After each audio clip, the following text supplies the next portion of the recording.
Calling an audible here, I'm going to show you actually EIGRP on the live equipment and see how it's impacted by the frame map statement. Again, you don't need EIGRP knowledge yet. You'll get that later to see what's going on here, because it's the same concept as I have on the board with OSPF.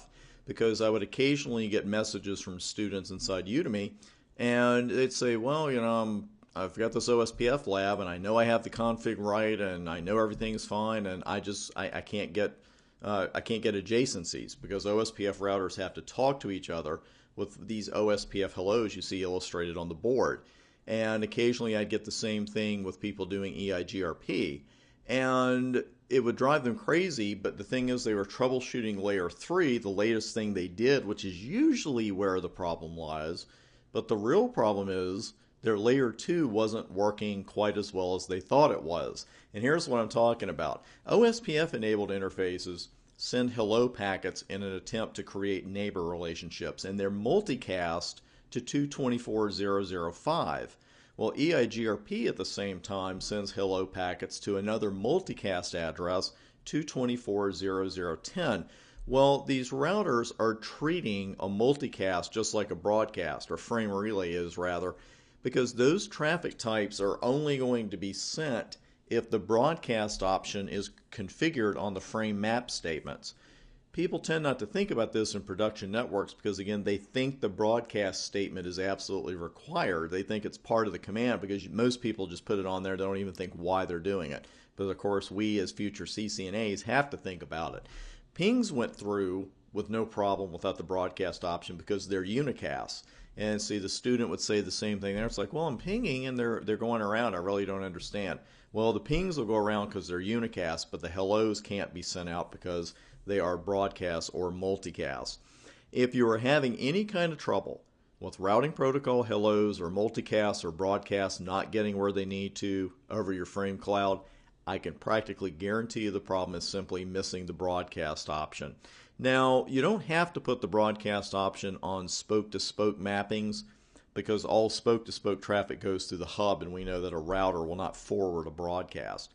Now, in our lab, router 2's mapping to router 3 doesn't require broadcast and vice versa. It doesn't hurt anything if you put it on there. But for exam purposes, I would know exactly what the purpose of that broadcast option is.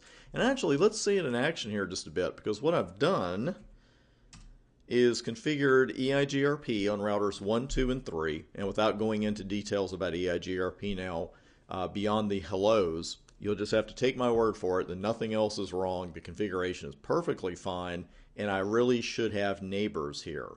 But the reason I don't have neighbors is that my multicast can't be forwarded by default across an NBMA network. I've got to have frame map statements with the neighbor command on, with the broadcast command on the end before I can get my neighbors. So let's go ahead and add those real quick.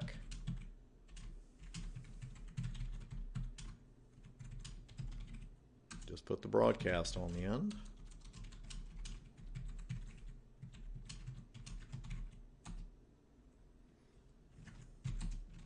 I didn't shut the interfaces or anything, so we're good there.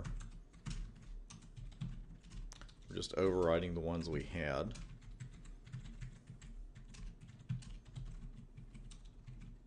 Oops, 221 there on router 2. That would have been some more troubleshooting.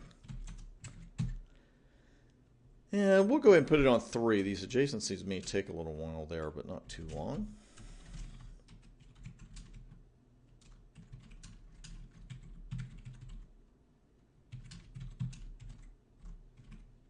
And I forgot to go on to, I'll have to go back to router 2 and put the other mapping there.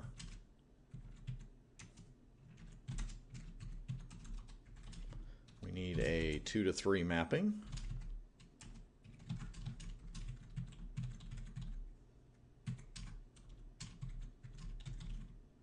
Like I said, I'll leave the broadcast off of there. Going to dot 3. Let's go up to router 1. See if anything changed yet. You can see we've already got our mapping, our adjacency to 1, and the other one came up just as we were getting there, so that worked out really nicely. We have our adjacency to router 3. We had only had it for a few seconds, 24 seconds to be exact there, you can see with uptime. And just as we got there, the adjacency to router 2 was formed. So now we're perfectly fine. And it would have been really frustrating for you, but really easy at the same time to think, well, I just configured EIGRP. EIGRP isn't working, therefore my error is in the EIGRP config. But we're CCNAs. We're going to see the big picture. Sure, it's fine to check that config while you're right there. I know it's human nature to think, here's the error. But the thing is, the problem with your layer 3 routing protocol may be at layer 1, of course, could be loose cable, something like that. But now we know it could also be layer 2. It could be your frame relay config. Definitely something worth checking out there. Now, coming up next, I don't mean to give you a warning or anything. I don't want to scare you off this next video, but here's the thing. When I used to teach this course live online, this was a lab that unfortunately fell at the end of like a 3.5, 4 hour session at night, so people were really tired. It was like 10:30 Eastern Standard Time. And, people are kind of looking at their watches and thinking, I wonder if Chris is going to let us go. That's why I like the on-demand format. You get to watch it when you're fresh instead of sometimes when you're not.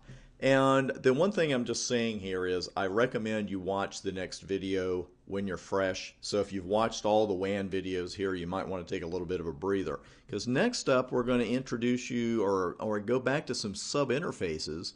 We're going to use frame relay. You're going to see some commands you haven't seen yet. And we're going to talk about why in the real world you would want to run a config like this. So a big whopping video coming up next with sub-interfaces and frame relay, maybe more than one. And take a breather, get a cup of coffee or whatever you need, and I will see you there.